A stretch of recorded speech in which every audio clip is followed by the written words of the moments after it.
क्या अंतिम समय आ गया? तो अंतिम समय भी एक विषय है अध्ययन का, और लंबा चौड़ा है।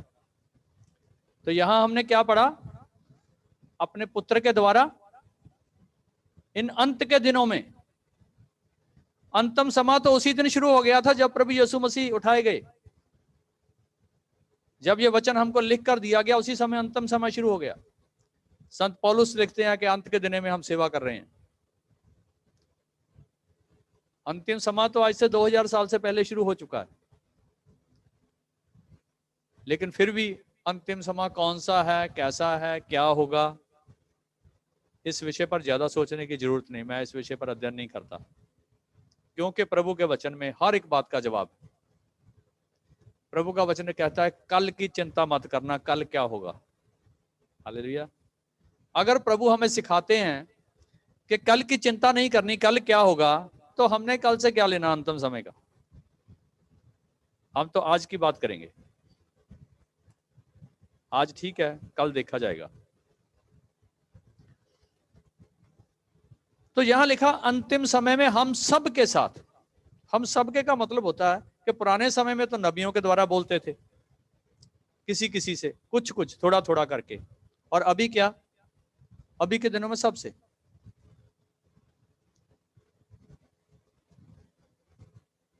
क्या ऐसा सब बोल सकते हैं कि परमेश्वर हमसे बात करते हैं? किनको ऐसा लगता है कि परमेश्वर हमसे बोलता है, मेरे से बोलता है? हाथ खड़ा कीजिए, कितने लोगों को ऐसा लगता है? आज का मेरा विषय यही है कि अगर परमेश्वर बोलता है तो उसे कैसे सुने। परमेश्वर तो बोलता है, अभी बोल दिया उसने कि अंतिम समय में क्या किया मैंने, सबसे बातें की हैं। सबसे किए का मतलब हमसे भी की हैं। अगर सबसे बातें की हैं तो क्या हमने उसकी कोई बात सुनी है? हमें लगता है कि परमेश्वर बोलता है। आज इसी बात पर हम अध्ययन करेंगे कि हमें परमेश्वर की आवाज को कैसे सुनना है। सबसे पहले तो यह है कि शुरू में मैं आपको बताना चाहता हूं, इस संसार में दो तरह का ज्ञान है और दो तरह की बुद्धि है। बाइबल के अनुसार एक शारीरिक ज्ञान है, एक आत्मिक ज्ञान है। एक शारीरिक बुद्धि है, एक आत्मिक बुद्धि है। अगर हमें परमेश्वर से बात करना है, परमेश्वर की बातों को सुनना है, तो सबसे पहले जो वचन कहता है, हमारे पास शारीरिक नहीं बल्कि आत्मिक बुद्धि होनी चाहिए। हमारे पास आत्मिक ज्ञान होना चाहिए, एक आत्मिक समझ होना चाहिए। तब भी हम परमेश्वर की बात को समझ पाएंगे कि परमेश्वर कैसे बोलते हैं। और मेरा ख्याल है आज जब इस विषय को मैं खत्म करूंगा तो ऐसे जैसे आप नीचे हाथ करके बैठे थे, सब ऐसे हाथ खड़ा कर लोगे, परमेश्वर मेरे से बोलता है। आप सबको महसूस हो जाएगा कि वाकई परमेश्वर मेरे से बोलता है। हालेलुया। हम त्रिएक परमेश्वर को मानते हैं, पिता, पुत्र और पवित्र आत्मा। आज जिस युग में हम जी रहे हैं, यहां जो कार्य है सब पवित्र आत्मा के द्वारा है। परमेश्वर ने पवित्र आत्मा हमें दिया ही इसलिए है कि हम परमेश्वर को समझ सकें, हम परमेश्वर से बात कर सकें। एक वचन पढ़ते हैं यूहन्ना का अंजील, यूहन्ना 14 चैप्टर 15 से लेकर 17 तक।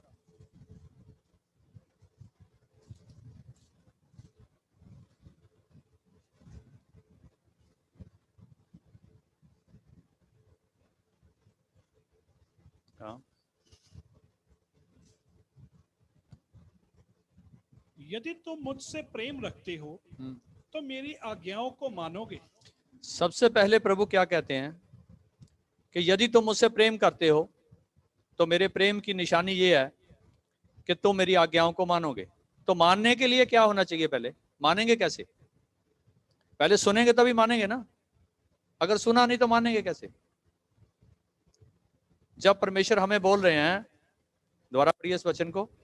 यदि तुम मुझसे प्रेम रखते हो यदि तुम मुझसे प्रेम रखते हो तो तो मेरी आज्ञाओं को मानोगे। मेरी आज्ञाओं को मानोगे। आज्ञाओं को मानने के लिए पहले सुनना जरूरी है। कोई काम अगर मैं देवेंद्र को कहता हूं कि ये काम कर दो, तो वो काम करने से पहले इसको सुनना भी होगा मैं क्या कह रहा हूं, तभी करने पाएगा ना। इसीलिए अगर परमेश्वर की आज्ञाओं को हमें मानना है तो पहले आज्ञाओं को सुनना भी है कि परमेश्वर की आज्ञा है क्या। हाँ जी। मैं पिता से विनती करूंगा, वह तुम्हें एक और सहायक देगा। हाँ, मेरी बातों को, आज्ञाओं को समझने के लिए, मानने के लिए मैं पिता से विनती करता हूं कि वो तुम्हें एक सहायक देगा। हाँ जी। वह सर्वदा तुम्हारे साथ रहेगा। वो सदा तुम्हारे साथ रहेगा। वो सॉफ्टवेयर है जैसे आपके मोबाइल के अंदर है। मैं पिता से विनती करूंगा, एक सहायक तुम्हें देगा और वो सहायक सदा तुम्हारे साथ रहेगा। हाँ।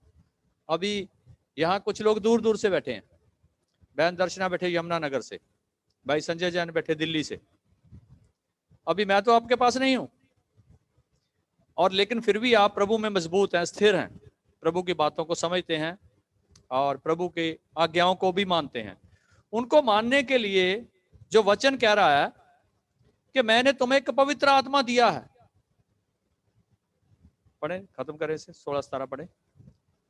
मैं पिता से विनती करूंगा, वह तुम्हें एक सहायक देगा, वह सर्वदा तुम्हारे साथ रहेगा। वो सदा तुम्हारे साथ रहेगा, अर्थात सत्य का आत्मा, सत्य का आत्मा, जिसे संसार ग्रहण नहीं कर सकता। ये संसार उस आत्मा को ग्रहण नहीं कर सकता। पवित्र आत्मा को संसार नहीं पा सकता, उसके बारे में जानता भी नहीं है, उसको ग्रहण भी नहीं करता। आप जो आत्मिक लोग हैं, आप किसी से बाहर जाके अगर ऐसी बात बोलेंगे कि पवित्र आत्मा है, वो हमको सिखाता है, हमको चलाता है, हमारे साथ रहता है, ऐसा नहीं होगा। संसारिक आदमी इस बात को नहीं समझ पाएगा। हाँ जी। क्योंकि वह ना उसे देखता है, संसार उसे देख नहीं सकता, पवित्र आत्मा को। हाँ जी। और ना उसे जानता है, ना उसे जानता है। तुम उसे जानते हो, तुम उसे जानते हो, क्योंकि वह तुम्हारे साथ रहता है और वह तुम में होगा। तुम उसे जानते भी हो, वो तुम्हारे साथ भी रहता है और वो तुम्हारे अंदर भी है। हालेलुया। तो अभी परमेश्वर की बातों को समझने के लिए, परमेश्वर की आवाज को सुनने के लिए, उसको जानने के लिए जरूरी है कि हम पहले उसके पवित्र आत्मा के बारे में समझें कि परमेश्वर हमारा सहायक है और हर वक्त, एवरी डे, वो हमारे साथ बातें करता है। फिर भी जो मनुष्य है, इसके 3 भाग हैं, बाइबल में बोला है, आत्मा, प्राण और शरीर। जो कुछ भी हम दुनिया में करते हैं, कुछ काम हमारे प्राण और शरीर के द्वारा हैं, प्राण और शरीर के लिए हैं, और कुछ काम हमारी आत्मा के लिए। इसीलिए वचन में लिखा है कि जो आत्मिक प्राणी है वो आत्मा की बातें करता है, और जो शारीरिक प्राणी है वो शरीर की बातें करता है। हमारे शरीर में 3 भाग हैं। कुछ काम ऐसे हैं जो हमारे प्राण के लिए और हमारे शरीर के लिए, लेकिन कुछ काम ऐसे हैं जो हमारे आत्मा के लिए है।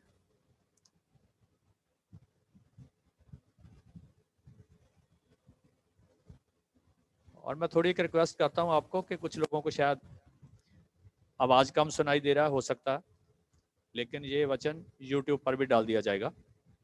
अगर आपको कहीं से समझ नहीं आया तो आप इसको दोबारा सुन सकते हो। अभी ज्यादा प्रॉब्लम में नहीं रहना, इरिटेट नहीं होना कि मेरे को समझ नहीं आ रहा। अभी जो समझ आता है उसको सुन लो, और ये भी नहीं करना कि इसको बंद करके बैठ देते हैं, बाद में YouTube में देख लेंगे, ऐसा भी नहीं करना। हालेलुया। तो कुछ काम हम आत्मा के लिए और कुछ काम अपने शरीर के लिए करते हैं।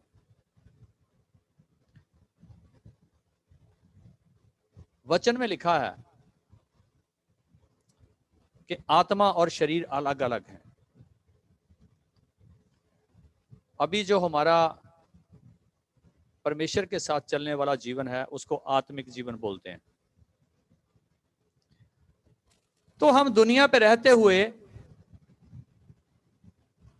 2 काम कर रहे हैं, एक शारीरिक है, एक आत्मिक है। और जब दो तरह के काम करते हैं तो दो तरह की हमारे अंदर चिंता भी है। या तो चिंता शरीर की है, प्राण की है, और या चिंता आत्मा की है। कई लोग ऐसे हैं, ज्यादा लोग ऐसे होते हैं कि उनको आत्मा की चिंता इतनी ज्यादा नहीं होती, शरीर की चिंता होती है। लेकिन परमेश्वर का आत्मा कहता है, आत्मा के शरीर की चिंता मत करो। एक साथ दो स्वामियों की सेवा नहीं हो सकती।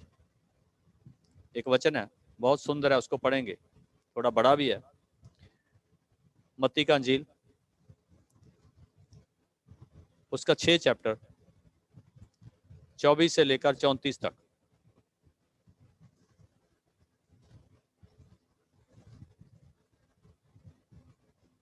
मत्ती 6 24 से लेकर 34 तक पढ़े। कोई मनुष्य दो स्वामियों की सेवा नहीं कर सकता, क्योंकि वो एक से बैर और दूसरे से प्रेम रखेगा। हाँ, अभी दो तरह की सेवा है। या तो हम अपने शरीर का ध्यान रखेंगे और या अपनी आत्मा का ध्यान रखेंगे। अभी हमें देखना है कि हम क्या कर रहे हैं। हमारे काम जो शरीरक हैं या आत्मिक हैं। और ये सारे काम शरीरक जो आत्मिक हैं, इनको अलग अलग समझना, इनको अलग अलग तौर पे करना तब शुरू होगा जब हमें परमेश्वर की आवाज समझ आने लगेगी। जब हमें ये समझ आने लग जाएगा कि परमेश्वर कैसे बोलते हैं। जब तक परमेश्वर हमसे नहीं बोलेंगे, सीधे तौर पर बात नहीं करेंगे, तब तक ये कहानी समझ नहीं आएगी। हाँ जी, पढ़ें। यह एक से मिला रहेगा, दो स्वामियों की सेवा एक मनुष्य नहीं कर सकता, क्योंकि वो एक से बैर क्योंकि एक से बैर रखेगा और दूसरे से प्रेम रखेगा। दूसरे से प्रेम रखेगा। या एक से मिला रहेगा, या एक से मिला रहेगा, दूसरे को तुच्छ जानेगा। अगर शरीरक हैं तो शरीरक कामों में लिप्त रहेंगे, आत्मिक कामों में नहीं बढ़ेंगे। एक से मिला रहेगा, दूसरे को तुच्छ जानेगा। अगर आत्मिक हैं तो आत्मिक कामों में बने रहेंगे, शरीरक काम हमारे लिए ज्यादा अहमियत नहीं रखेंगे। हाँ जी। इसलिए मैं तुमसे कहता हूं अपने प्राण के लिए यह चिंता ना करना कि हम क्या खाएंगे या क्या पिएंगे। आज किसके लिए ज्यादा चिंता चल रही है? हर एक प्राण बचाने के लिए दौड़ रहा है। और प्रभु का वचन कहता है, अपने प्राणों के लिए चिंता नहीं करना।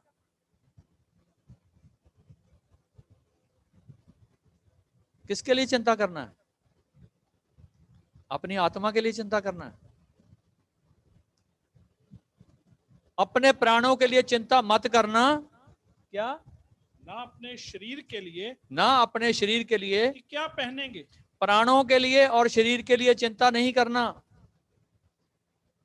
आज प्राणों के लिए, शरीर के लिए चिंता बहुत ज्यादा हो गया। मैं देख रहा हूं, मेरे सामने एक पार्क है, उसमें कभी कभी कोई लोग सैर करने जाते थे, 2-4 लोग। अभी मैं शाम को देखता हूं पार्क भरा हुआ होता है पूरा, सभी लोग सैर कर रहे हैं, बड़े बूढ़े जवान सब। तो मैं देखता रहता हूं साइड पे खड़ा कि ये क्या हो रहा है।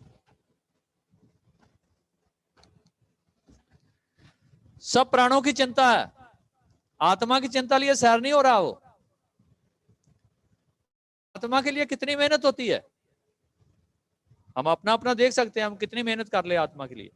और प्रभु कहते हैं, इंसान एक से मिला रहता है और दूसरे से अलग हो जाता है।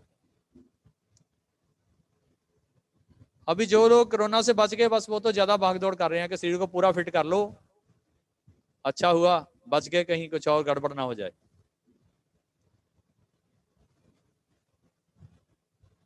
मैंने कुछ लोगों को देखा, उन्होंने ड्रेस भी स्पेशल ले लिया सैर करने के लिए, शूज निक्कर ले लिया है, तो फिट टाइट होके बाहर आते सैर करने के लिए। चिंता काहे की है? प्राणों की चिंता। वचन लिखा कहता है, अपने शरीर के लिए और प्राण के लिए चिंता मत करना। हाँ पढ़े।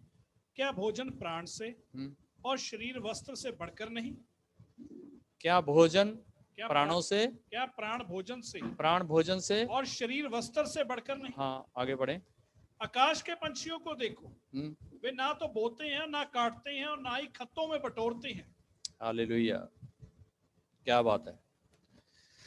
बहुत सुंदर है पहाड़ी उपदेश। आकाश पक्षियों को देखो, क्या करते हैं वो? न बीजते हैं, ना बोते हैं, ना काटते हैं, ना इकट्ठा करते हैं।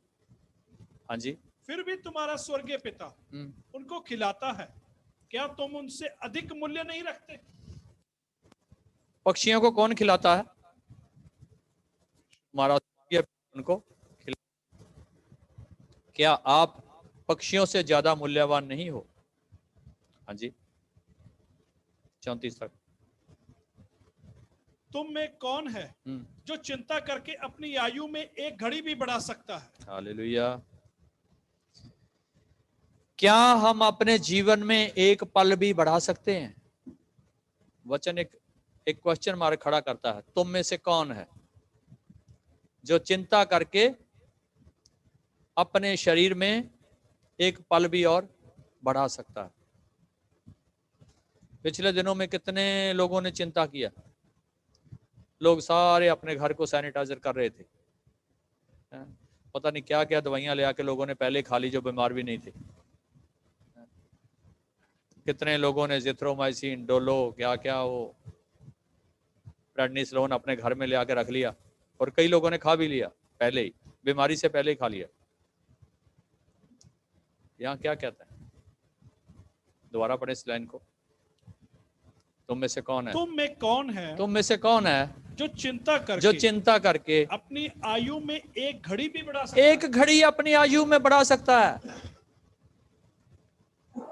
हमारे से प्यार करने वाले कुछ लोग पिछले दिनों में चले गए, क्या हम उन्हें रोक पाए? यही वचन कहता है, तुम में से कौन है जो अपनी आयु में एक घड़ी भी और बढ़ा सकता है? कोई ऐसा है? वचन कहता, अगर तुम अपनी आयु में एक घड़ी बढ़ा नहीं सकते तो फिर चिंता काहे की करते हो? हाँ जी। और वस्त्रों के लिए क्यों चिंता करते हो? जंगली शोषणों पर ध्यान करो, वो वस्त्रों के लिए क्यों चिंता करते हो? फूलों को देखो। हाँ जी। जंगली शोषणों पर ध्यान करो कि वो कैसे बढ़ते हैं। वे ना तो परिश्रम करते हैं और ना काटते हैं। तो भी मैं तुमसे कहता हूं कि वो सुलेमान भी अपने सारे वैभव में उनमें से किसी के समान वस्त्र पहने हुए ना था। इसलिए जब परमेश्वर मैदान की घास को जो आज है और कल भाड़ में झोंकी जाएगी ऐसा वस्त्र पहनाता है, तो हे अल्पविश्वासियों, थोड़ा विश्वास करने वालों, हे अल्पविश्वासियों, तुमको वह इनसे बढ़कर क्यों ना पहनाएगा? वस्त्रों की चिंता क्यों करते हो? खाने की चिंता क्यों करते हो? खाने की चिंता करनी तो पक्षियों को देखो। वस्त्रों की चिंता करनी है तो फूलों को देखो। हे अल्पविश्वासियों, क्या तुम्हें इससे ज्यादा नहीं पहनाएगा वो? क्या आपको इससे ज्यादा खाने के लिए नहीं देगा वो? तो आज का मेरा विषय है परमेश्वर की आवाज को सुनना। तो पहले मुझे ये क्लियर करना जरूरी था कि दो तरह के प्राणी होते हैं, एक शरीरक और एक आत्मिक। अगर हम शरीरक हैं तो आत्मिक बातें हमारे लिए कोई मायना नहीं रखती और परमेश्वर की आवाज को हम कभी भी नहीं सुन सकते। अगर परमेश्वर को सुनना है तो हमें शरीर से थोड़ा हटकर हमें आत्मा में आना होगा, आत्मिक बातों में समझ रखनी होगी, तब हमें परमेश्वर की आवाज समझ आएगी।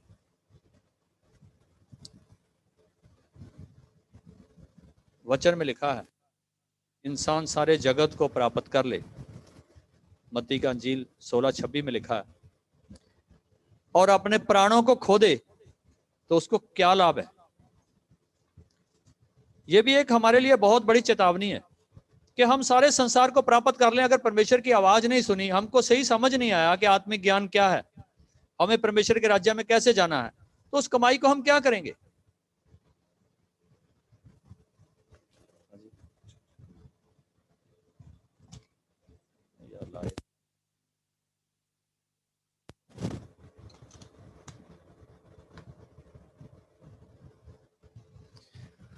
हालेलुया।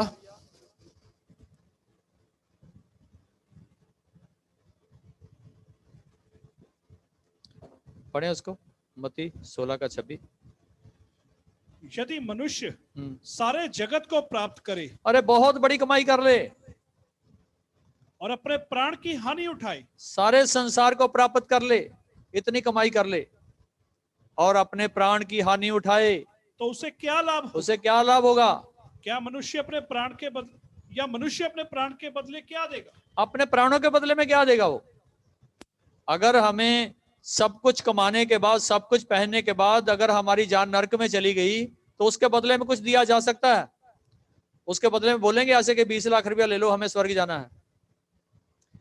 अभी जिंदा जिंदा प्रभु यीशु मसीह ने कितना सुंदर सवाल एक नौजवान को बताया था। उसने बोला मैं स्वर्ग जाना चाहता हूं। तो प्रभु ने स्वर्ग जाने के लिए उससे क्या मांगा? कुछ लोग बोलते पैसा देके स्वर्ग नहीं जाया जा सकता, पैसा देके स्वर्ग जाया जा सकता है। प्रभु ने बोला अपना सारा पैसा कंगालों में बांट दे, तुझे स्वर्ग मिलेगा। दो चीजें प्रभु ने उसके सामने बराबर में रख दी। एक तरफ तेरी सारी दौलत है, एक तरफ स्वर्ग है। वचन में लिखा, वो नहीं माना, उदास होकर चला गया।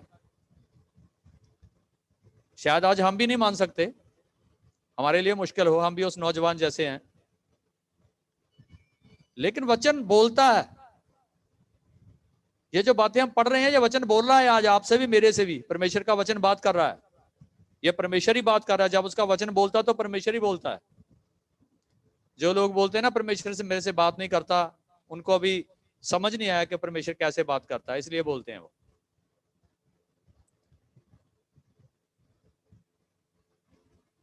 जब ऐसी आवाज आती है ना, हमें अपने हृदय के अंदर वचन को जाने देना है। वचन हम सुनते रहते हैं, वो कहते ना जितना मर्जी पानी पत्थर पर गिरे, पत्थर को कुछ नहीं होता। ऐसे ही वचन होता है। जब हमारा हृदय सख्त होगा, दुनिया में बना हुआ होगा, हम पूरी तरह से शारीरिक होंगे, संसारिक होंगे, तो जितना मर्जी ज्ञान, जितना मर्जी आत्मिक बातें फेंकते रहो, कुछ नहीं होगा। जितनी देर तक हम अपने हृदय को आत्मिक होने के लिए तैयार नहीं करेंगे, जितनी देर तक हम समर्पित नहीं होंगे। प्रकाशित वाक्य ने प्रभु यीशु मसीह ने एक बहुत सुंदर वचन बोला, मैं द्वार पे खड़ा खटखटाता हूं, कोई मेरी आवाज को सुन के खोल दे तो मैं अंदर आऊंगा। पढ़े उसे, प्रकाशित वाक्य 3:20।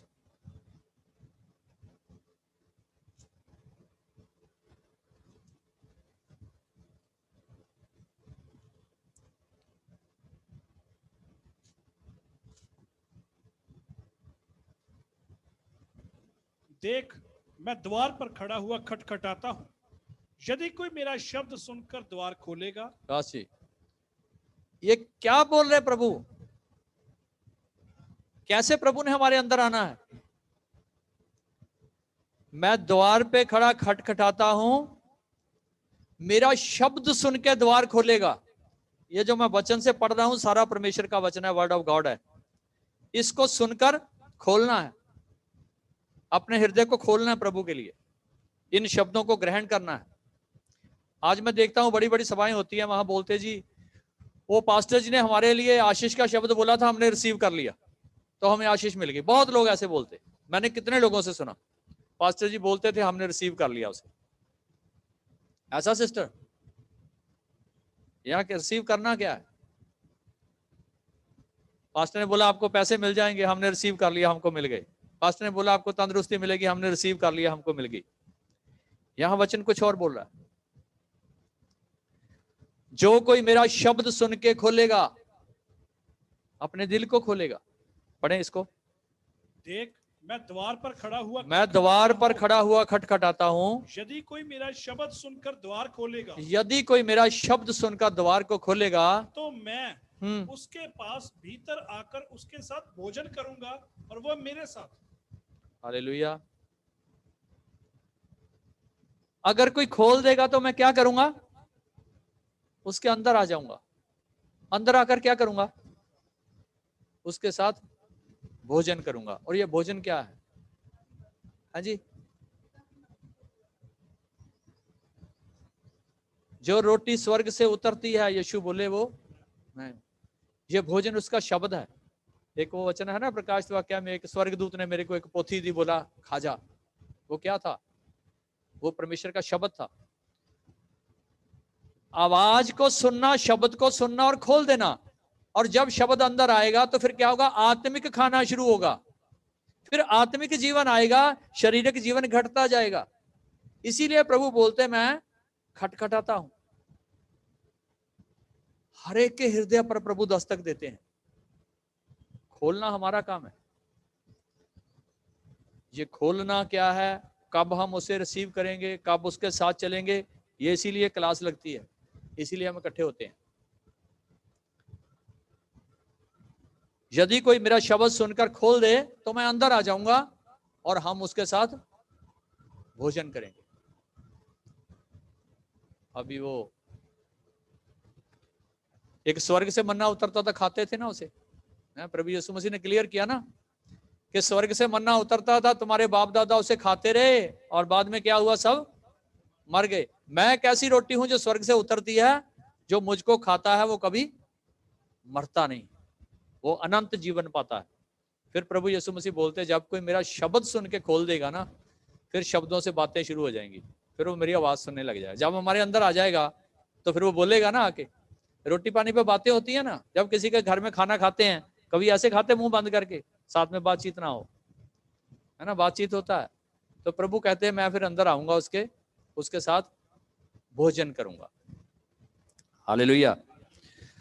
तो यहां आज देखने में बड़ी बड़ी सभाएं होती हैं, मसीह सभाएं।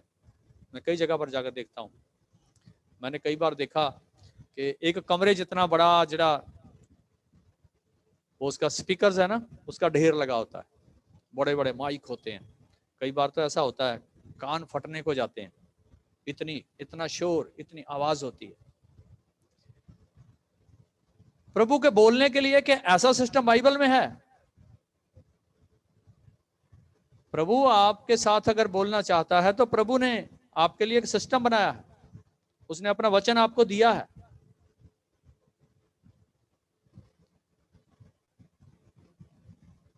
एलिया के साथ प्रभु की बातें होती थी, एलिया से प्रभु मिलते थे, उससे बातें करते थे। ऐसे हमने पढ़ा इब्रानियों में कि पिछले दिनों में वो नबियों के द्वारा बातें करता था। तो एक जगह पर पहला राजा में लिखा है कि एलिया को जब परमेश्वर का शब्द सुनाई दिया, तो शब्द सुनाई से पहले उसने भूकंप को देखा, उसने आग को देखा, उसने तूफान को देखा, लेकिन शब्द नहीं था वहां, परमेश्वर की आवाज नहीं थी। लेकिन सब कुछ बीत जाने के बाद उसको परमेश्वर की आवाज सुनाई दी। उसको पढ़ेंगे पहला राजा 19 चैप्टर 11 से लेकर 18 तक।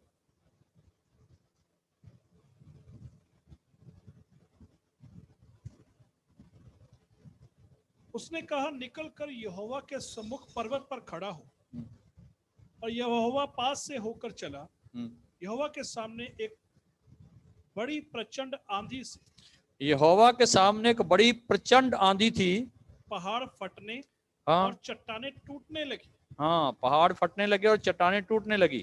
तो भी यहोवा उस आंधी में ना था। यहोवा उस आंधी में नहीं था। फिर आंधी के बाद भूकंप हुआ, तो भी यहोवा उस भूकंप में भी ना था। फिर भूकंप के बाद आग दिखाई दी, भूकंप के बाद आग दिखाई दी, तो भी यहोवा उस आग में ना था। परमेश्वर उस आग में भी नहीं था।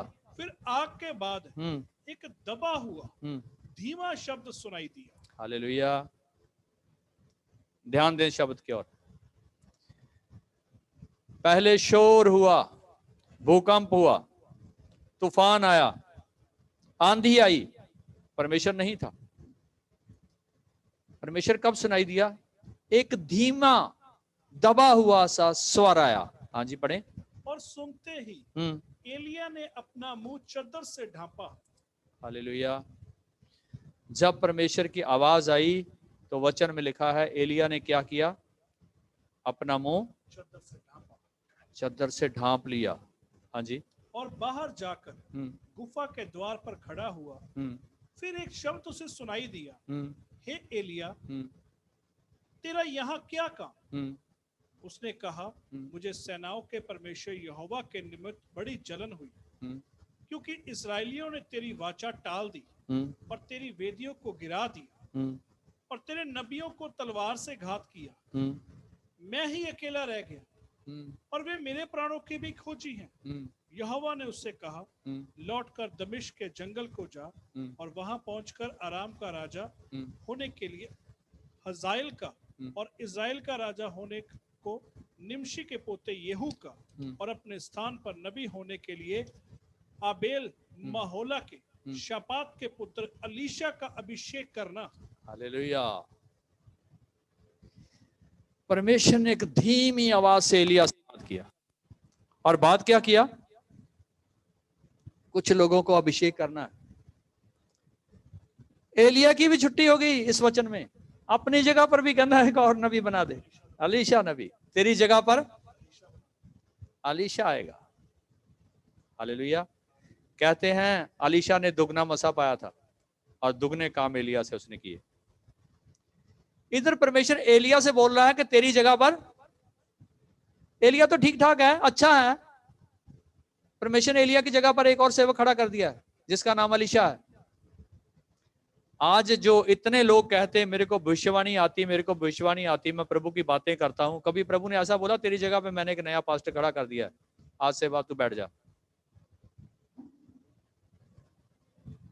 ऐसी भविष्यवाणी नहीं आती किसी को। हालेलुया।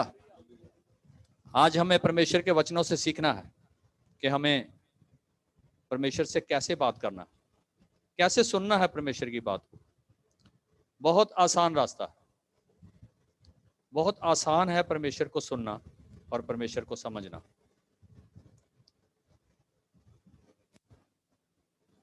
परमेश्वर ने हमें ये कुछ दिया है, आपके पास भी है। जिनके पास है हाथ खड़े कीजिए, जिनके पास ये है। आज हम इसमें आगे थोड़ा बढ़ेंगे। ये जो किताब आपके पास है ये आम किताब नहीं है, ये आम बुक नहीं है, ये एक खास किताब है। और खास किताब बोलने से मेरा मतलब है कि इसके द्वारा परमेश्वर आपसे बात करना चाहते हैं।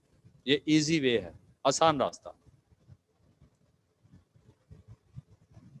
और सबसे आसान रास्ता ये है कि इसे पढ़ना।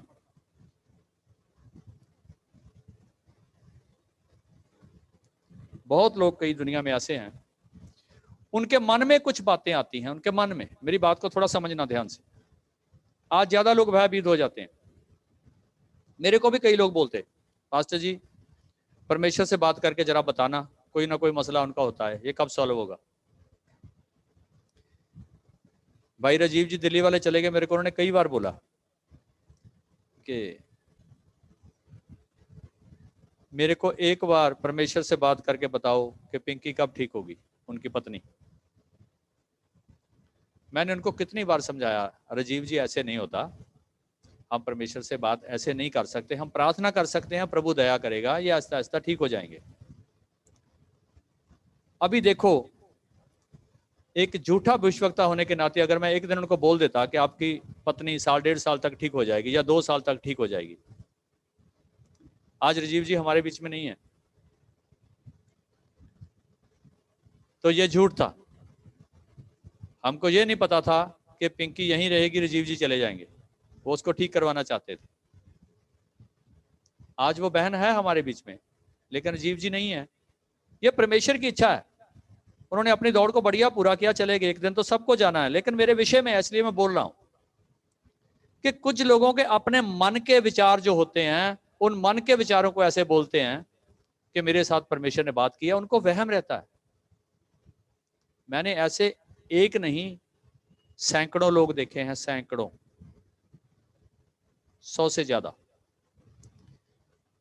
जो अपने मन के विचारों को ऐसे बोलते हैं कि परमेश्वर ने हमसे बोला है। अभी एलिया को परमेश्वर ने क्या बोला? तेरी जगह पर एक और नबी नया आ गया है जिसका नाम अलीशा है, तू भी खत्म हो गया, और उसको जाके क्या कर, उसको मसा कर, अपनी कुर्सी पे उसको बिठा दे। अब ऐसा तो मैंने कभी नहीं सुना आज तक किसी ने परमेश्वर से ऐसा बोला। तो हम वचन इसीलिए पढ़ रहे हैं कि हमारी परमेश्वर के साथ नजदीकी और बढ़ जाए।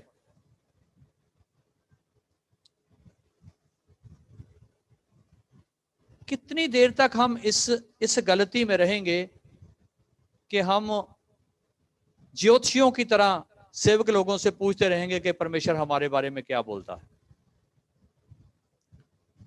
यह ज्योतिष विद्या है। मैं ये नहीं कहता कि परमेश्वर ऐसे बात नहीं करते, इस विषय पर मैं नहीं जा रहा, लेकिन मैं ये विषय पर जा रहा हूं कि कुछ लोगों का ऐसा वहम होता है कि बात उनके अपने ही मन की होती है, उसके साथ वो परमेश्वर को अटैच कर देते कि परमेश्वर हमसे बोला है। और बाइबल के अंदर लिखा है मैंने उनसे नहीं बोला, वो अपने आप ही कह रहे हैं कि परमेश्वर हमसे बोला है। वो बोल रहे हैं शांति शांति शांति, मैं बोल रहा हूं तलवार तलवार तलवार। हालेलुया। कोई नबी अपने आप से भी बोल सकता है, कोई इंसान अपने आप से भी आपको कह सकता है कि परमेश्वर मुझसे बोला है। हर एक की बात का यकीन नहीं करना, पहले समझना। हम हैं तो प्राणिक, हमारी बातें तो सारी शरीरिक हैं, आत्मिक तो हम है ही नहीं, आत्मिक हमारे में नजर भी नहीं आ रहा। तो परमेश्वर का बोलना क्या इतना आसान है? जब नूह के समय में परमेश्वर बोला तो कितने लोगों से बोला कि ये धरती नष्ट होने वाली है? सिर्फ नूह से। और नूह शरीरक था, क्या वो प्राणिक था? नूह अगर शरीरक होता, प्राणिक होता, तो उसी दिन से किश्ती बनानी शुरू नहीं करता। वो कहता प्रभु मेरा बहुत बड़ा बिजनेस है, मैं वो चला रहा हूं, बेला नहीं हूं जहाज बनाने के लिए।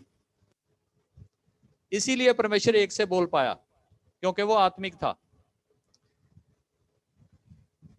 प्रभु यीशु मसीह पौलुस से मिले, पौलुस से कुछ बातें की। कई बार ऐसा भी हो सकता है वचन के बिना भी परमेश्वर बात कर सकता है। मैं 100% ये नहीं बोलता कि परमेश्वर बाइबल से बोलेंगे, ऐसे किसी के साथ बोल ही नहीं सकते। पौलुस के साथ बोले ऐसे। जब पौलुस के साथ वो बोले तो उसके बाद पौलुस का जीवन बाइबल में पढ़ो कैसा है। वो प्राणिक है, उसमें कहीं प्राण नाम की चीज है, शरीर नाम की चीज है। पौलुस के वचन में कहता है जब मैंने मसीह की बात सुनी तो मैंने लहू और मांस से सलाह नहीं ली, मैं यीशु के पीछे चल पड़ा। उसने अपना बिजनेस नहीं देखा, उसने यीशु को बोला मेरे जहाज चलते हैं, मेरा बहुत बड़ा बिजनेस है, अभी नहीं मैं आऊंगा, थोड़ा बिजनेस समेट लूं फिर चलूंगा तेरे पीछे। वहीं से जहां उसको यीशु दिखाई दिए, उसी दिन से, उसी टाइम से जब उनसे बात हुई यीशु की, उसने सब कुछ छोड़ दिया। उसने बोला ये शरीर भी मेरा नहीं है, मेरे किसी काम का नहीं है, मैं यीशु की सेवा करना चाहता हूं।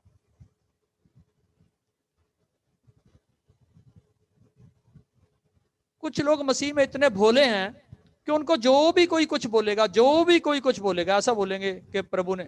मैं बहुत ऐसे सेवकों जानता हूं जो लोगों को ठग रहे हैं, लोगों को झूठ बोल के ऐसे बता रहे हैं कि परमेश्वर ने हमसे बात किया। दुनियावी बातें, इधर उधर की बातें बोल के बोलते परमेश्वर ने हमसे बात किया। परमेश्वर ने आपसे बोलना है तो सबसे पहले आपको परमेश्वर का वचन पढ़ना होगा, जो इजी वे है, आसान रास्ता है परमेश्वर के बोलने का। जब इस आसान रास्ते को आप अच्छी तरह समझ जाएंगे, उसके बाद हो सकता है परमेश्वर आपसे सीधा भी बात करें कभी। मैं ये नहीं कहता नहीं करेंगे।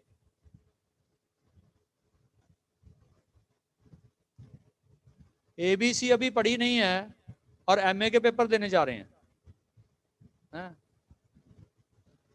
अभी ये जो इतनी बड़ी बातें प्रभु यीशु मसीह ने हमारे से की, इनमें से तो एक भी नहीं आती, और सीधा सवेर से लेकर शाम तक प्रभु हमसे बात करता है। हालेलुया। अपने आप को धोखे से बाहर निकालो। आपके ऊपर एक आत्मिक धोखा छाया हुआ है। हालेलुया। अभी ज्यादा लोग कब बोलते हैं कि प्रभु से हमें पूछ के बताओ? ज्यादा लोग पता तब बोलते जब कोई परेशानी आती है, कोई बीमार होता है, कोई आर्थिक तंगी में आ जाता है, किसी परेशानी में आ जाता है, तो फिर क्या बोलते हैं? प्रभु से बात करके हमें बताओ कि प्रभु हमारे बारे में क्या बोल रहे हैं।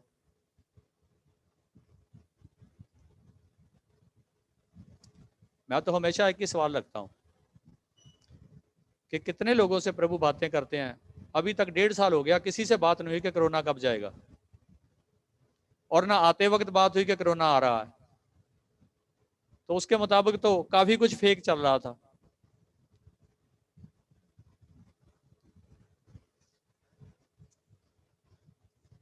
दुख में हमें क्या करना है, हमें कैसे ढांढस मिलना है, आप परमेश्वर से बात करना चाहते हैं तो इसके अंदर है।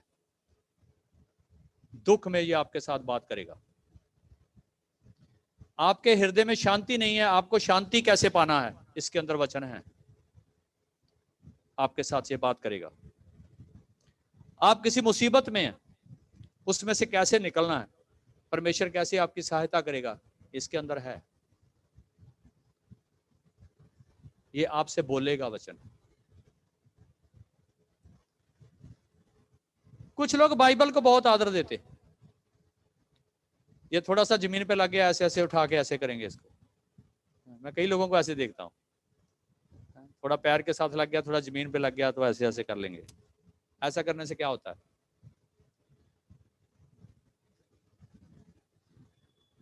इसकी इतनी ज्यादा वैल्यू नहीं है, इसके अंदर शब्द है उसकी वैल्यू है।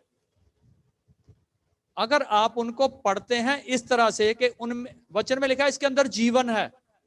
अगर जीवन क्या होता है? लाइव, जिंदा। इसके अंदर जो वचन है वो जिंदा है। क्या वो आपसे बातें करते हैं? क्या यीशु इसके द्वारा आपसे बोलते हैं?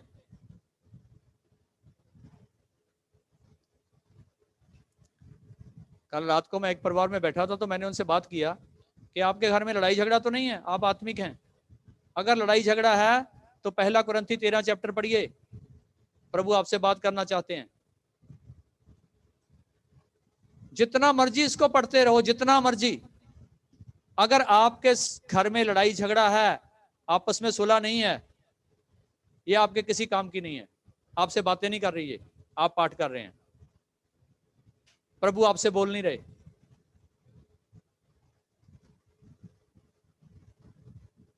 ये पता कैसे बोलती है?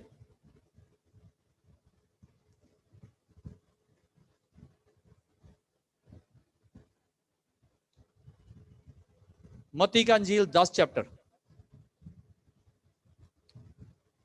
उसका 1 वचन पढ़ें।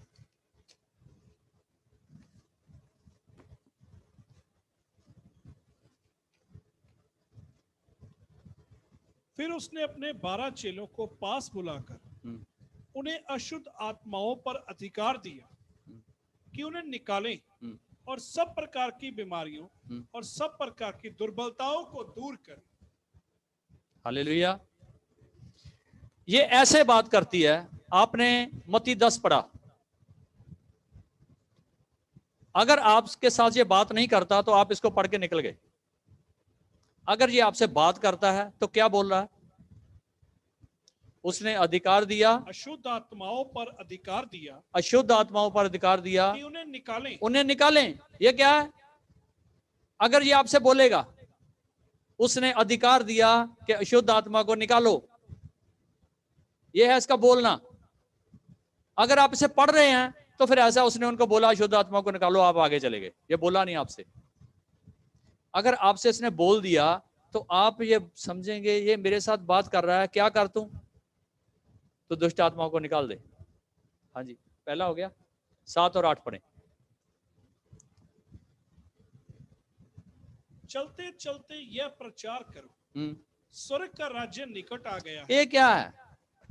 ये जब वचन बोलता है ऐसे बोलता है, चलते चलते प्रचार करो। अभी आपको सुनने में क्या मिल रहा है? कि चर्च आओ तब बात होगी, आप तब प्रचार कर पाओगे। ये क्या बोल रहा है वचन? ये कौन बोल रहा है? ये यीशु बोल रहा है, इसके अंदर से बोल रहा है। मैं आज आपको डेमो दे रहा हूं कि आवाज को कैसे सुनना है। कुछ लोग बोलते हैं प्रभु हमसे तो बोलता ही नहीं। कुछ लोग बोलते हैं हमसे बोलता है। बोलता है तो क्या बोलता है? यहां लिखा चलते चलते प्रचार करो, स्वर्ग का राज्य निकट आ गया। क्या बोलना है? स्वर्ग का राज्य निकट आ गया, निकट आया है। हाँ, बीमारों को चंगा करो। क्या करना है जाके? बीमारों को चंगा करो। ये किसके लिए है? इंद्रपाल के लिए है ना, आप सबके लिए नहीं है। अभी क्या होता है, जो बीमार होते हैं उसको मंजे पे उठा के यहाँ ले आते हैं। आज भी सुबह के लिए आए, मैंने हाथ जोड़ के वापस भेजा, ले जाओ इसको, इधर अस्पताल नहीं है। आपके सबके लिए है। आप 2-3 लोग हैं, उसके लिए प्रार्थना करो, वो चंगा हो जाएगा। मेरे पास लेके मत आओ, मैं आपको सलाह देता हूं, सबको अच्छी सलाह है।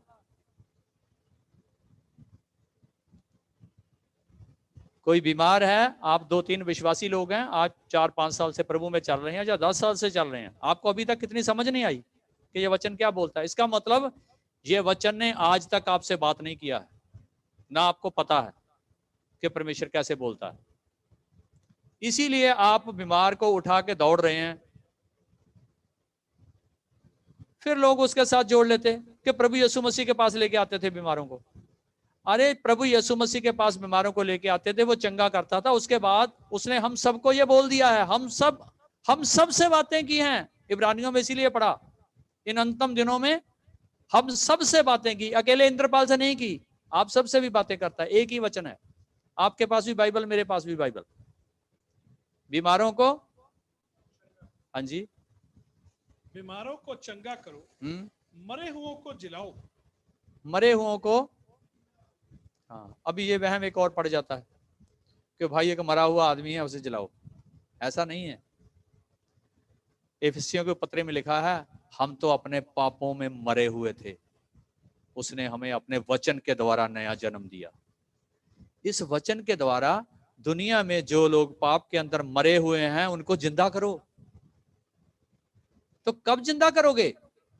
जब ये वचन की समझ आ जाएगी, जब ये वचन ये परमेश्वर ने एक बहुत इजी वे दिया है आपसे बात करने के लिए, ये कि परमेश्वर आपसे बोल सके। लेकिन पता नहीं सिस्टम किधर चला गया, ये सारा उल्टा पलटा हो गया। आज लोगों को ये भी नहीं पता इसे कैसे पढ़ना है। हाँ जी, पढ़े 7 और 8। मरे हुओं को जिलाओ, मरे हुओं को जिलाओ, कोड़ियों को शुद्ध करो, कोड़ियों को शुद्ध करो, दुष्ट आत्माओं को निकालो, दुष्ट आत्मा को निकालो। तुमने सेंत मेंत पाया है और सेंत मेंत दो। तुमने सेंत मेंत पाया है और सेंत मेंत ही दे दो। क्या है ये? इसका मतलब पंजाबी में होता है मुफ्त पाया है और मुफ्त, क्या मुफ्त पाया है? ये मुफ्त लिया है, सारे अधिकार मुफ्त लिए हैं। अभी बताता हूं परमेश्वर का वचन कैसे बात करता है। पहले तो यह है कि यीशु बोलता है, जो बात मैं आपसे बोल रहा हूं, मत्ती की अंजील 10वें चैप्टर का 8 वचन, कि तुमने मुफ्त लिया है और मुफ्त दे दो। आपको पता है मैंने कभी इधर पैसा नहीं मांगा, ना मैं मांगता हूं। पता क्यों नहीं मांगता? इसी वचन के द्वारा। ये वचन मेरे से बात करता है, ये वचन मेरे से बोलता है कि तूने मुफ्त लिया है, मुफ्त दे दो। अगर मैं पैसे का प्रचार करूंगा, पैसे की बातें करूंगा, तो ये वचन मेरी समझ में नहीं आया। अभी मेरे से बोला नहीं है, ये मैंने पढ़ा है। इसे पढ़ने में और बोलने में अंतर है। क्या वचन आपसे बोलता है? जब वचन आपसे बोलने लगेगा तो आप सामने वाले सेवक के बारे में भी समझने लग जाएंगे कि ये सेवा किसकी कर रहा है, पैसे की या प्रभु की। जहां अभी हमने पढ़ा था कि 2 स्वामियों की सेवा एक साथ नहीं हो सकती।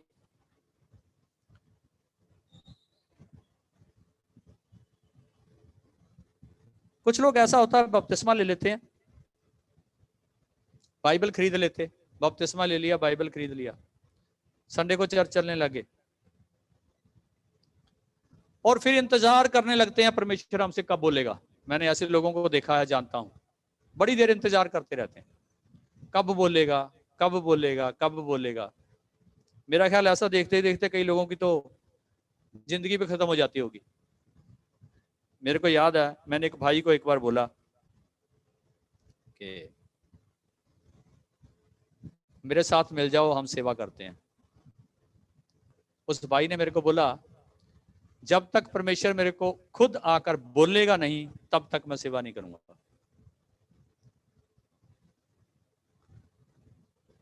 कुछ लोग ऐसे कह देते हैं, उसका पता मेरे को ऐसे कहने का क्या मतलब था? उसका मेरे को ऐसे कहने का मतलब था कि तू बुलाहट के बगैर सेवा में आ गया है, तेरे को परमेश्वर ने बुलाया नहीं है। तो वो भाई बोला मेरे को जब तक परमेश्वर नहीं बोलेगा तब तक मैं सेवा नहीं करूंगा। तो मैंने उस दिन बोला था, आज से 10 साल पहले की बात है, मैं कहा मुझको लगता है कि जब तक तू इस जमीन पर जिंदा है, तेरे मरने तक कभी भी प्रभु आके तेरे को बोलेगा नहीं कि मेरी सेवा कर। प्रभु ने इसमें सब कुछ बोल दिया है। अगर ये तेरे को समझ नहीं आया तो यीशु मनाने नहीं आएगा तेरे घर तुझे कि प्लीज मान जा, मेरी सेवा कर ले। ऐसा नहीं है। आज 10 साल हो गए, ऐसे भाई घूमता है, अभी विश्वासी है, इधर संगति में आके भी बैठता है वो सीखने के लिए। बपतिस्मा ले लिया, बाइबल ले लिया, थोड़ा प्रार्थना कर लिया, अभी 20 साल से बैठे हैं कान लगा के, कब बोलेगा? तुमको समझ ही नहीं आ रही कैसे बोलता है वो। उसके बोलने के लिए उसका वचन है, और ये वचन जीवित है, लाइव, जिंदा है। तो जिंदा का मतलब क्या होता है? जिंदा का मतलब होता है बोलता है। कुछ लोग ऐसे जब डर लगता है ना, बाइबल को अपने तकिए के नीचे रख के सो जाते हैं। उससे क्या होगा? कुछ लोग इस बाइबल को जला भी देते, कितनी हजारों बाइबल जला दी गई, इनको आग लगा दिया गया, फिर उससे क्या हो गया? ये वचन जब हम पढ़ते हैं, इसको अपने अंदर लेते हैं, द्वार खोल देते हैं, इसके ऊपर चलना शुरू करते हैं, तब लाइव है ये किताब में लिखा हुआ लाइव नहीं है। किताब में लिखी हुई तो एक प्रिंटिंग है ये। तब तक ये जिंदा नहीं होता जब तक हमारे अंदर नहीं जाता। एक वचन पढ़े, इब्रानियों की पत्री 4 चैप्टर और उसका 12 वचन।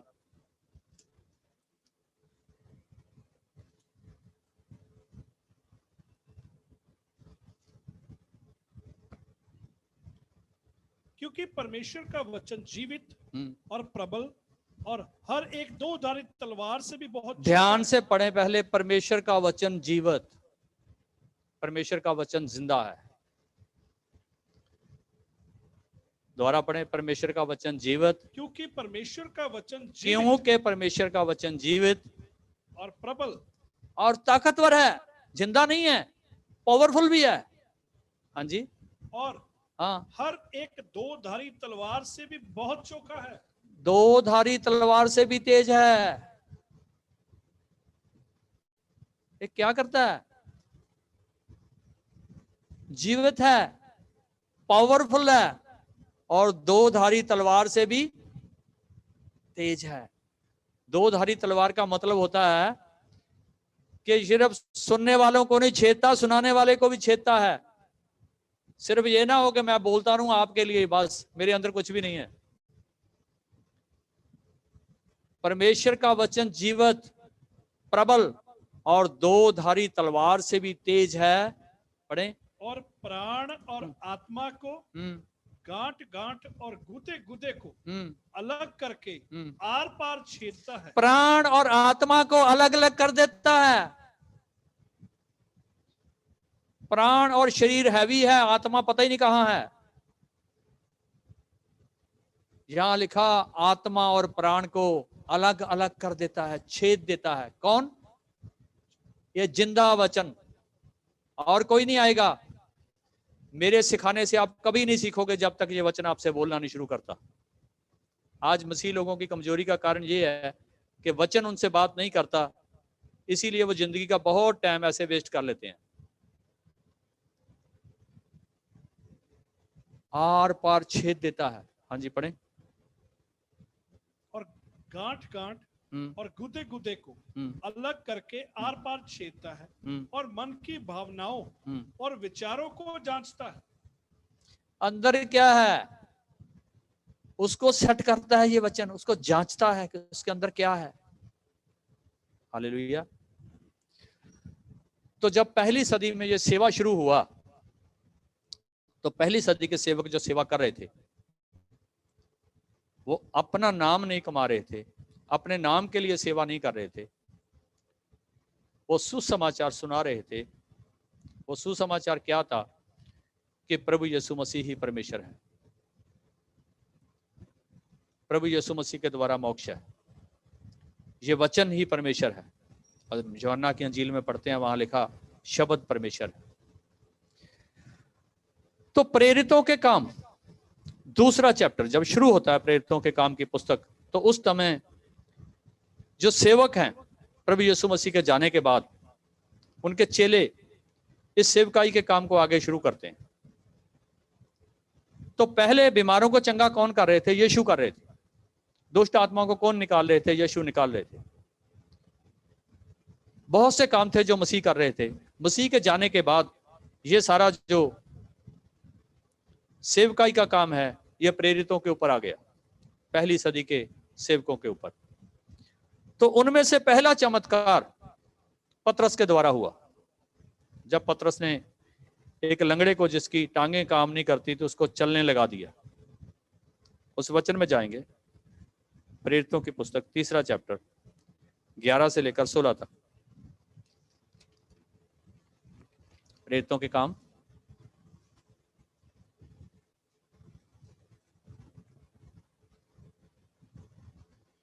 जब वह पतरस और यूहन्ना को पकड़े हुए था, तो सब लोग बहुत आश्चर्य करते हुए उस ओसारे में जो सुलेमान का कहलाता है उसके पास दौड़े आए।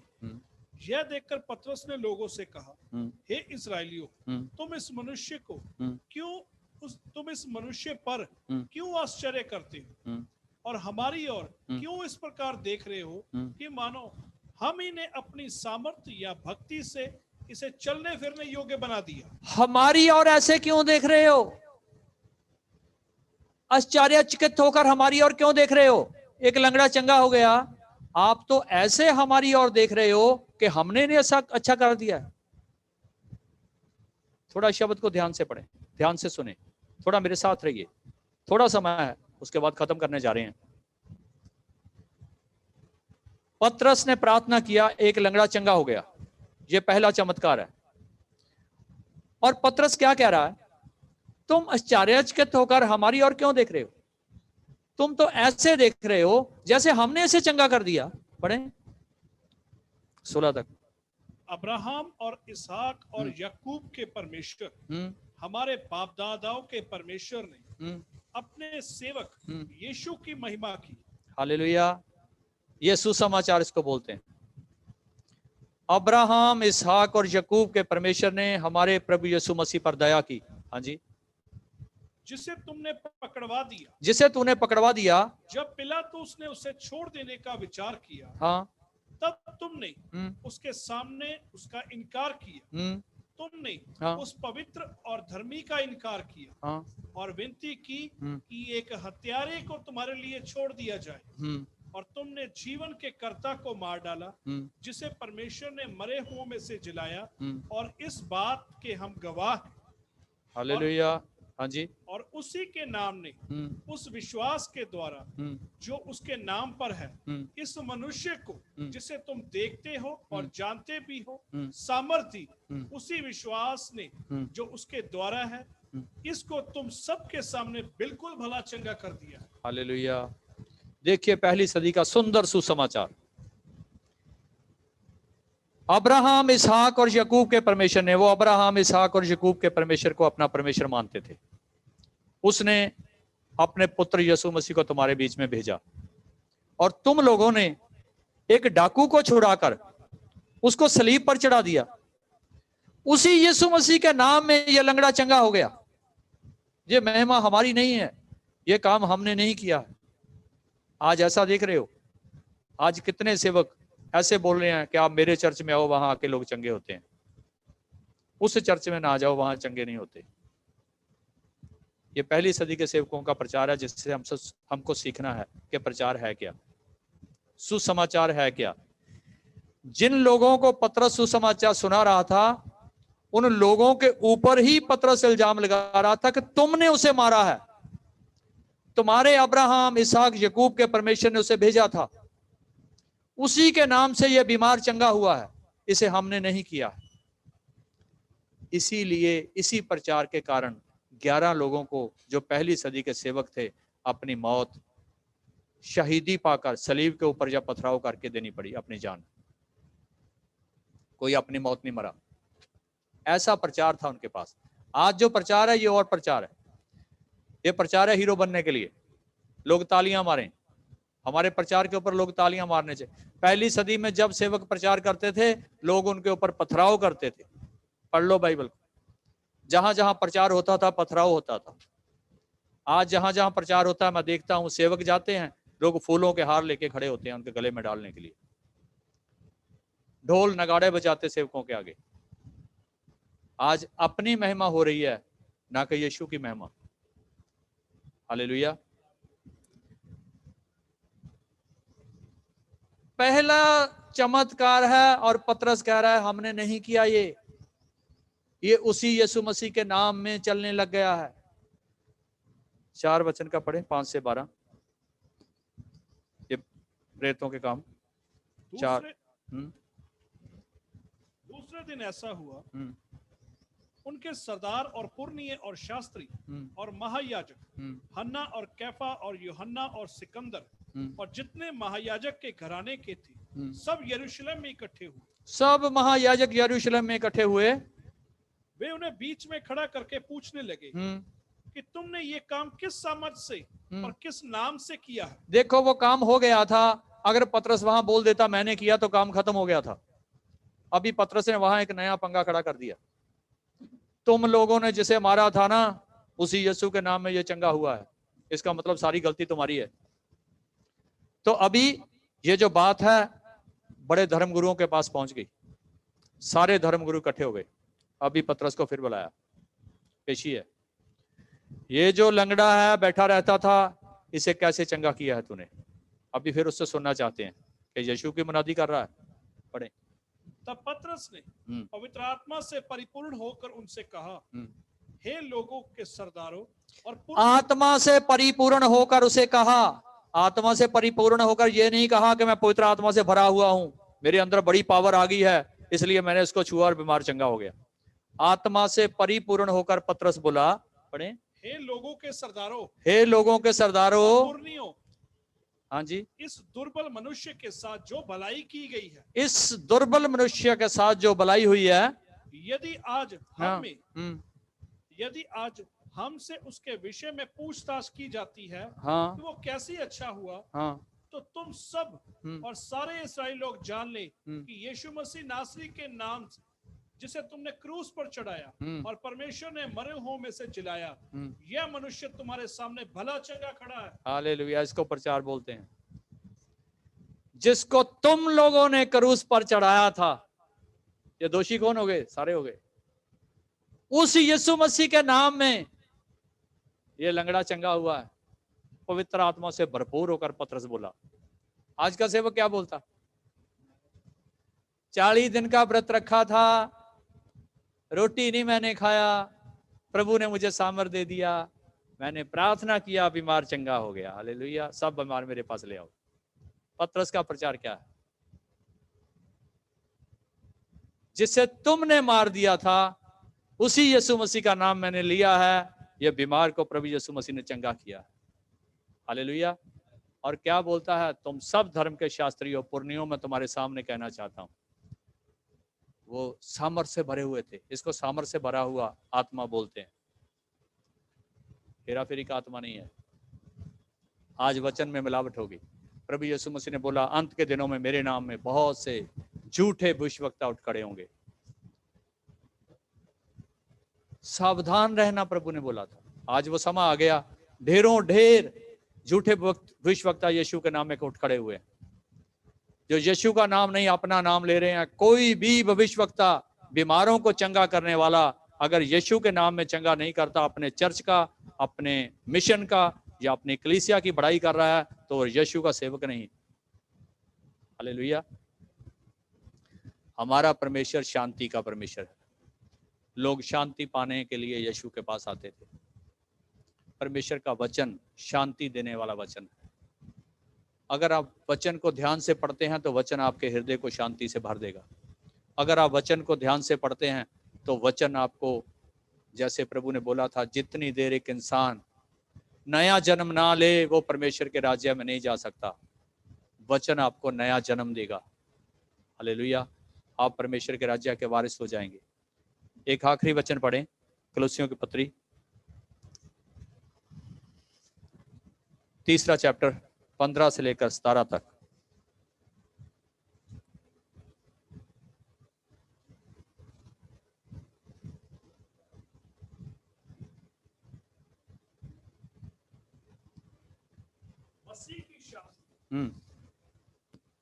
मसीह की शांति जिसके लिए तुम एक देह होकर बुलाए भी गए हो। तुम किस लिए बुलाए गए हो? मसीह से शांति पाने के लिए बुलाए गए हो। वचन में लिखा लोग शांति पाने के लिए उसके पास आते थे, उसके सेवकों के पास शांति पाने के लिए आते थे। मसीह में शांति पाने के लिए तुम बुलाए गए हो। आज ये सिस्टर लवली बैठी है, इसको पूछ के देखो शांति क्या होती है। आज तक कभी शांति का चेहरा देखा नहीं था, रोज गड़बड़ थी। आज क्या हुआ? प्रभु के चरणों में आके शांति मिली। तुम शांति पाने के लिए बुलाए गए हो। हाँ जी, तुम्हारे हृदय में राज्य करे। हाँ, वो शांति तुम्हारे हृदय में राज्य करे और तुम धन्यवादी बने रहो। मसीह के वचन को अपने हृदय में अधिकाई से बसने दो। कहाँ जाने दो मसीह के वचन को? पढ़ना नहीं है, पढ़ते रहना। पढ़ पढ़ के धार्मिक होने के लिए मसीह ने हमें नहीं बुलाया कि हम धार्मिक हो या लोग बड़ा बढ़िया बंदा है जी, वो तो चर्च जाता है, वो तो झूठ नहीं बोलता, ये है वो है। ये धार्मिक पहचान है। प्रभु ने हमें शांति पाने के लिए बुलाया। प्रभु ने हमें अपने समान बदलने के लिए बुलाया है। हमें यीशु बनना है, हमें यीशु के समान अंश अंश करके बदलना है। पढ़े, मसीह के वचन को अपने हृदय में अधिकाई से बसने, थोड़ा सा नहीं, मसीह के वचन को हृदय में अधिकाई से बसने दें। कौन से शब्द को? मसीह के शब्द को। ये किसका नाम ले रहा है पतरस? मसीह का नाम ले रहा है। मैंने मसीह के नाम में अच्छा किया है। पतरस ये नहीं बोल रहा कि मैंने दाऊद के नाम में अच्छा किया है। पतरस ये नहीं बोल रहा कि अब्राहम इसहाक याकूब के परमेश्वर ने चंगा किया। ऐसा बोला? अब्राहम इसहाक याकूब के परमेश्वर ने उसे भेजा था मसीह को, उसके नाम में मैंने इसे चंगा किया है। हाँ जी। और सिद्ध ज्ञान सहित, सिद्ध ज्ञान, पूरा ज्ञान क्या है? हाँ जी, सिद्ध ज्ञान सहित हाँ, एक दूसरे को सिखाओ, एक दूसरे को सिखाओ। हम यहाँ क्यों इकट्ठा होते हैं? सिद्ध ज्ञान सहित एक दूसरे को सिखाएं। आप सीखने के लिए आए हैं, आप धर्मी बनने के लिए इधर नहीं आए। धर्मी तो आपको परमेश्वर ही बनाएगा। मेरा काम तो आपको सिखाना है। एक दूसरे को सिखाओ। सिखाओ क्या? सिद्ध ज्ञान सिखाओ। मेरे पास आ जाओ, मैं चंगा कर देता हूं, मैं प्रार्थना करता हूं, तुम्हारा भूत निकल जाएगा, तुम बीमारी से चंगा पा जाओगे। ये सिखाने के लिए नहीं, सिद्ध ज्ञान के लिए एक दूसरे को सिखाओ। वचन में पढ़े। हाँ जी, आगे बढ़े। और चिताओ, हाँ, और अपने मन में अनुग्रह के साथ परमेश्वर के लिए भजन और स्तुति गान और आत्मिक गीत गाओ। हाँ, अपने हृदय से आत्मिक गीत गाओ, भजन गाओ, स्तुति गान करो। हाँ जी, हो गया जी। 17 वचन में या काम में जो भी करो सब प्रभु यीशु के नाम से करो। हालेलुया। क्या करना है? जो भी करना है सब कुछ यीशु के नाम में करना है। मेरे को रात एक परिवार मिला, 7 साल से मसीह में है, बड़े कष्टों में है पास्टर जी। हम तो थक गए कष्ट झेलते झेलते, कहीं हम आत्मिक जीवन में खत्म ना हो जाएं। कब तक हमारे ऊपर मुसीबत रहेगी? मैंने पूछा क्या पढ़ रहे हो? कहते भजन संहिता पढ़ रहे हैं। मैं बाइबल की निंदा नहीं कर रहा, भजन संहिता पढ़ रहे हैं। तो मैं आज से 4 साल पहले उनके घर में गया था, तब मैंने उनको पूछा था आप क्या पढ़ रहे हैं, तभी मुझे कहते थे भजन संहिता पढ़ रहे हैं। आज भी भजन संहिता पढ़ रहे हैं। लेकिन वचन क्या बोल रहा है इधर? जो कुछ भी करते हो यीशु मसीह के नाम में करो, वो सामर्थी नाम है। वचन में लिखा है ये मेरा प्यारा पुत्र है, जो इसके द्वारा आएगा मैं उसे ग्रहण करूंगा।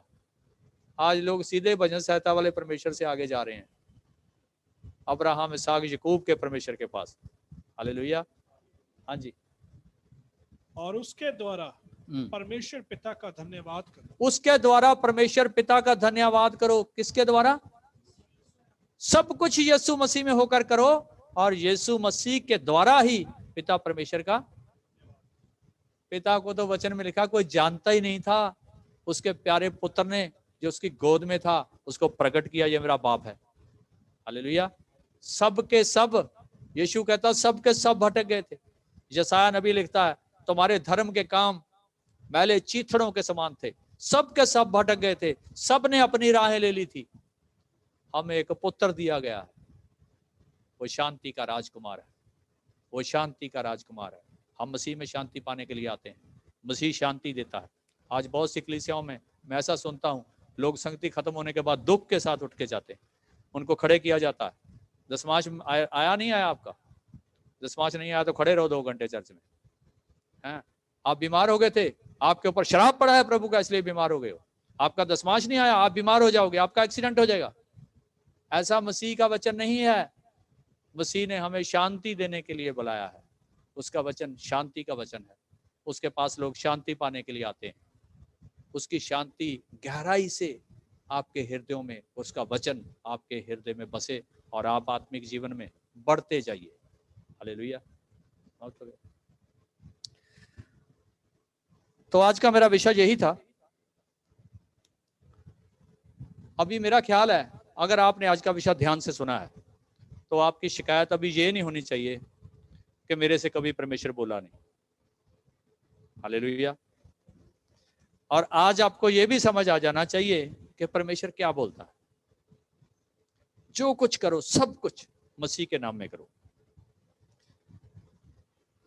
इतना बड़ा काम, पहला चमत्कार पतरस के द्वारा हुआ और पतरस ने अपना नाम नहीं कमाया, बल्कि पतरस ने वो काम किया जिससे उनको बहुत चिढ़ और बहुत नफरत थी। वो यीशु का नाम सुनना नहीं चाहते थे। पतरस ने यीशु का नाम नहीं बताया, सिर्फ ये भी बताया कि जिसे तुमने मारा था उस मसीह के नाम में ये लंगड़ा चल रहा। हालेलुया। वचन को सिर्फ पढ़े नहीं,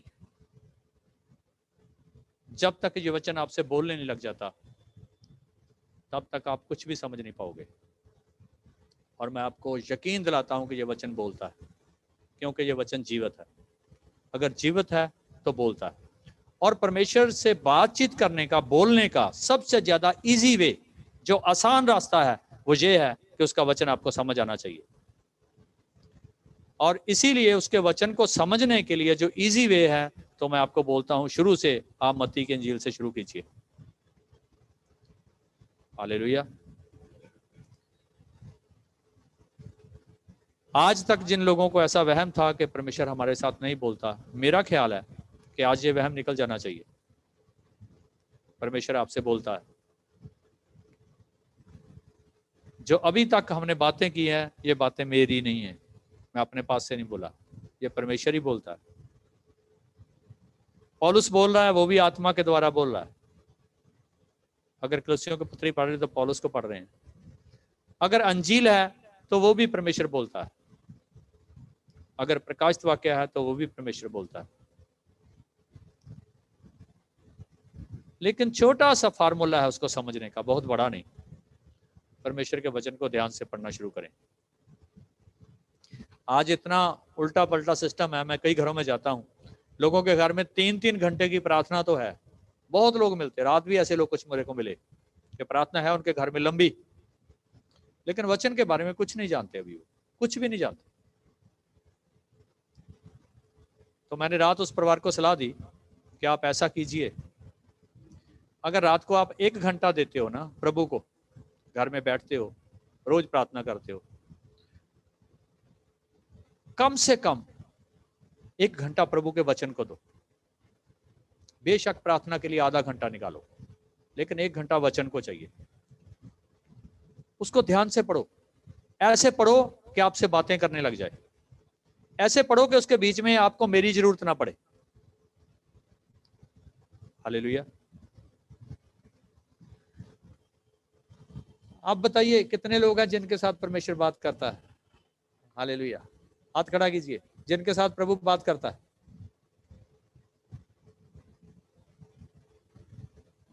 वेरी गुड।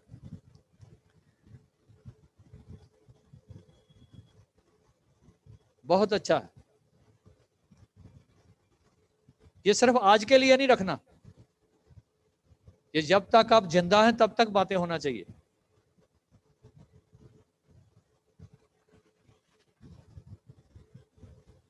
अभी पढ़ा था कि जब एलिया से परमेश्वर की बात हुई ना, एलिया ने अपना मुंह ढांप लिया चादर से।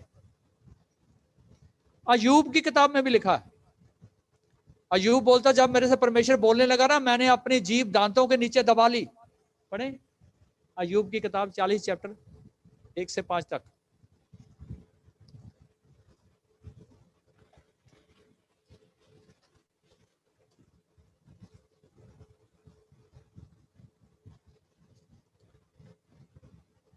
आज भाई राजेंद्र जी के बेटे भाई शशि भी बैठे हैं, मेरा मन बहुत खुश है। वचन में लिखा है कि जो धर्मी पीढ़ी है वो अपने बच्चों को सिखा के जाना चाहिए। भाई राजीव जी की फैमिली भी पूरी बैठी होती है, मैं देखता हूँ उनका दामाद, उनकी बेटी, तो मैं अति प्रसन्न होता हूँ कि वो अपने बच्चों को एक रास्ता दे के गए हैं। और आज शशि का बैठना मुझे अच्छा लगा कि एक दिन भाई राजेंद्र जी को आप सब जानते हैं, हमारे मित्र थे, बहुत बढ़िया विश्वास का जीवन उन्होंने बताया। उनके बाद बहन दर्शना ने, कुछ दिन पहले उनकी मेमोरियल सर्विस थी, हम वहाँ भी गए थे, लेकिन ये कोरोना होने की वजह से ज़्यादा लोगों को हम बुला नहीं सके। लेकिन आज भाई शशि बैठे हैं, उसके लिए भी मुझे खुशी है कि वो अपने बच्चों को भी कुछ परमेश्वर के बारे में बताकर गए हैं, इसीलिए ये बैठे हैं। हालेलुया। हाँ जी, पढ़े अयूब।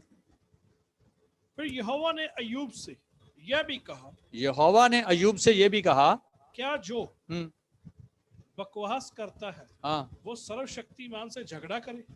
हालेलुया। कभी कभी हमारे मुंह की बातें ऐसी होती हैं, परमेश्वर बोलता बकवास करता है। देखो क्या बोल रहा है परमेश्वर, अयूब को बोल रहा है, क्या जो बकवास करता है वो परमेश्वर से झगड़ा करे। जो परमेश्वर से विवाद करता है, हाँ, वो इसका उत्तर दे। हाँ, जो विवाद करता है वो उत्तर दे। तब अयूब ने यहोवा को उत्तर दिया, परमेश्वर को अयूब ने उत्तर दिया, देख, हाँ, मैं तो तुच्छ हूँ। हाँ, मैं तो तुच्छ हूँ, मैं तुझे क्या उत्तर दूं? मैं क्या बोलूंगा? मैं अपनी उंगली हाँ, दांत तले दबाता हूँ। हाँ, मैं अपनी उंगली दांतों के नीचे लेता हूँ। हो गलती हो गई, मैं बोल गया। कहता अब नहीं बोलूंगा, पहले जो बोलना था बोल दिया। इसी तरह एलिया बोलता है, जब मैंने परमेश्वर को देखा, उसकी आवाज को सुना, मैंने चादर से अपना मुंह ढांप लिया। जब प्रभु का वचन बोलता है तो एक मन होके शांति से उसके वचन को सुनो, आराम से उसका वचन पढ़ो, अकेले होके पढ़ो। कई बार ऐसा होता हम खुद ही इतने बोलते हैं कि परमेश्वर को बोलने का समय नहीं रहता, वो कब बोलेगा हमसे। कभी कभी उसे सुनना भी सीखें। जो बाइबल के लोग हैं, जब उनसे परमेश्वर बोलता था वो सुनते थे, उसकी आवाज भी क्लियर कुछ लोगों को आती है। जब पौलुस के ऊपर परमेश्वर की आवाज आई तो उसने बोला अपने साथियों को, तुमको कोई आवाज सुनाई दी है? उन्होंने बोला नहीं, आंधी की आवाज आई है और तो कुछ नहीं आया। पौलुस को सुनाई दे रही है। इसके लिए जब तक ये संसारिक आंधी, संसार की बातें, संसार की चिंता, संसार के लोग, हम संसारिक प्राणी होकर रहेंगे शरीरक, तब तक परमेश्वर की आवाज सुनाई नहीं देगी। हमें आत्मिक होना होगा, शांति से बैठ के परमेश्वर की आवाज को सुनना होगा, उसको समझना होगा, और वो आपसे बातें करना चाहता है, वो आपसे मिलना चाहता है, वो आपसे टाइम मांग रहा है। कहता मैं खटखटा रहा हूं, प्लीज खोल दो। प्रकाशित वाक्य में क्या पढ़ा? मैं खटखटा रहा हूं, जो मेरा शब्द सुन के खोल देगा मैं अंदर आऊंगा, बैठ के बातचीत करेंगे। हालेलुया। अपने हृदय से दुनियादारी, अभी क्या, अभी मसीह लोगों में कोरोना का डर भरा हुआ है। मैंने देखा लोग वचन की तरफ नहीं देख रहे, लोग पवित्र आत्मा की तरफ नहीं देख रहे, लोग परमेश्वर की सामर्थ्य की ओर नहीं देख रहे, लोग जीवित यीशु की ओर नहीं देख रहे, लोग लाइव वर्ल्ड की ओर नहीं देख रहे, जिंदा वचन। लोग किसकी ओर देख रहे हैं? पता नहीं क्या क्या, वो टीके, दवाइयां, टेस्ट, पता नहीं क्या क्या क्या क्या। ठीक है, वो भी दुनिया के लोग कर रहे हैं, आप भी कर सकते हैं, लेकिन हमारा विश्वास कहाँ है? हमें परमेश्वर की ओर देखना है, हमें परमेश्वर के साथ चलना है। वो सामर्थ्य ही परमेश्वर है, वो हमें छुड़ाने के लायक है। गॉड ब्लेस यू, प्रभु आपको आशीष दे। आप सब अपनी आंखों को बंद कीजिए, प्रार्थना करेंगे। सर्वशक्तिमान जीवित परमेश्वर, मेरे सामर्थी पिता, मैं आपका धन्यवाद करता हूं प्रभु, आज के सुंदर समय के लिए। प्रभु आप हमसे बोलते हैं प्रभु अपने वचन के द्वारा, आप हमसे बातें करना चाहते हैं। आपके वचन में लिखा, मैं द्वार पे खड़ा खटखटाता हूँ, जो खोलेगा मैं अंदर आऊंगा, उसके साथ बातचीत करूंगा। प्रभु यीशु आप दया कीजिए, इन बातों को हम समझने वाले हो जाएं प्रभु, इन वचनों पर चल सकें, इन वचनों की वैल्यू क्या है उसको समझ सकें प्रभु, और इन वचनों के बीच में से हम आपकी आवाज को सुन सकें। ये आपका वचन जिंदा वचन है प्रभु यीशु, आप दया कीजिए कि हम इन सारी बातों को समझने के लायक हो जाएं, आपके स्वर्गीय राज्य के लायक हो जाएं प्रभु जी। इन संसार की बातों से, इस संसार के ज्ञान से बाहर आकर हम आत्मिक ज्ञान को समझ सकें प्रभु, इसके लिए हमें आपकी दया की जरूरत है प्रभु। हम आपका धन्यवाद करते हैं प्रभु आज की संगति के लिए, आपके सब बच्चों के लिए जिन्होंने इस संगति को अटेंड किया है प्रभु, सबको आप आशीषित करना। और प्रभु प्रार्थना करते हैं कि ये जो समय चल रहा है, इसमें जो दुनिया में एक डर का माहौल बना हुआ है प्रभु जी, बहुत से लोग बीमारी में जा रहे हैं, अपनी जान दे रहे हैं, बहुत से लोग प्रभु बीमार पड़े हुए हैं, और बहुत से लोग डर के साए में जी रहे हैं प्रभु जी। हम प्रार्थना करते हैं कि ये सब बंधन तेरे पवित्र आत्मा के द्वारा टूट जाएं, हमारा देश आज़ाद हो जाए, तेरे लोग आज़ाद हो जाएं प्रभु जी, लोग अच्छी तरह खा पी सकें, काम कर सकें। आप सबके ऊपर दया कीजिए प्रभु। हम आपके पवित्र चरणों में आकर विनती करते हैं प्रभु, जितने बीमार हैं उनके लिए प्रार्थना करते हैं कि तेरे खाए हुए कोड़ों की मार के द्वारा सब बीमार चंगे हो जाएं प्रभु। जिन लोगों को तेरा वचन समझ नहीं आता है, उनके लिए प्रार्थना करते हैं प्रभु, वो तेरे वचन के द्वारा तेरे से बातें करने वाले हो जाएं प्रभु। आप उन्हें समझ का आत्मा दीजिए प्रभु जी। तेरी दया हम सब के ऊपर बनी रहे। आज का जो वचन था, हम सब की जिंदगी में एक बहुत बड़ी आशीष को लेके आई प्रभु। धन्यवाद करते हैं, सब कुछ आपके पवित्र हाथों में सौंपते हैं। आपके सब बच्चों ने जिन्होंने इस संगति को अटेंड किया है, सब के लिए हम आपसे दया मांगते हैं प्रभु। तेरा दया का हाथ एक एक के ऊपर बना रहे, आने वाले दिन तेरी दया से भरे हुए हों प्रभु जी। हम अच्छे दिनों को देख सकें प्रभु, आप दया करना, क्योंकि अच्छे दिन आपके ही हाथ में है प्रभु यीशु। दया कीजिए, सब कुछ आपके पवित्र हाथों में दे देते हैं। ये प्रार्थना पिता, पुत्र, पवित्र आत्मा प्रभु यीशु मसीह जी के पवित्र और सामर्थी नाम में होकर मानते हैं। आमीन, आमीन, हालेलुया। सबको जय मसीह की। बुधवार को फिर मिलेंगे 7 से 9 बजे तक। प्रभु आपको आशीष दे। और एक मीटिंग रात को है 31 तारीख को, कल को नाइट मीटिंग रात को 11 बजे शुरू करेंगे और लगभग 12:30-1 बजे तक चलेगा। 11 बजे से हो सकता है 15 मिनट पहले शुरू कर दें, 10:30 शुरू कर देंगे। कल को 10:30, 31 तारीख नाइट। प्रभु नया